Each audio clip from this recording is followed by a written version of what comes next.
you said, I know y'all have had more of a front seat because I've been out for some time, but I know that looking at it today, like we mentioned earlier, Jake Haener had a lot of those 1 reps today. But was something that head coach Kellen Moore and even Justin Reed told us earlier was that this was the cleanest operating day for the quarterback competition. And as you mentioned just a second ago, you saw some deep shots there. You saw more completions. You saw maybe a little more angst to maybe what y'all have seen in the first 2 days of training camp. So the competition is heating up. But like you said, yes, Haener is probably that dark horse as opposed to a 2-man competition that's expected at this time.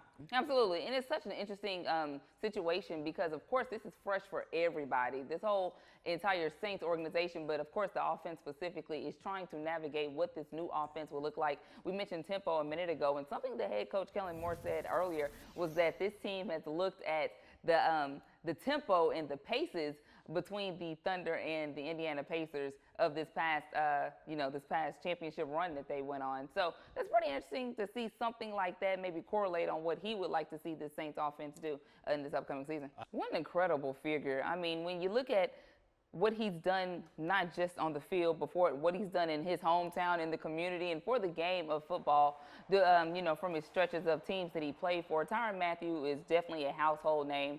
And I mean, he's going to be, his game and his effort just lives on forever. And I want to touch on what you heard Mickey Loomis and how you heard Kellen Moore talk about him. You can hear that emotional grab or that tone that they know they're going to miss him. You know, I got to say, like how the kids say, you saw Lester there clocking it when he said that, look, you don't go out and get a quarterback of his caliber, of his experience, if you feel as though the competition is open. I mean, of course, some Raw and company are going to say that. But, like he called out the stats earlier, this is the guy that led BYU to one of their better records, 11-2, over 2,900 yards passing, 26 total touchdowns, and he can get jiggy on the ground as well with over 400 rushing yards as well. So, I know Lester talked about the foundation of where Tulane's offense has been. They've been capable of running the ball, and no, they don't have Mekhi Hughes anymore, but you get a guy who has that dual threat quarterback capability, and it'll be, we'll be able to see how he carries on the offense in this upcoming season.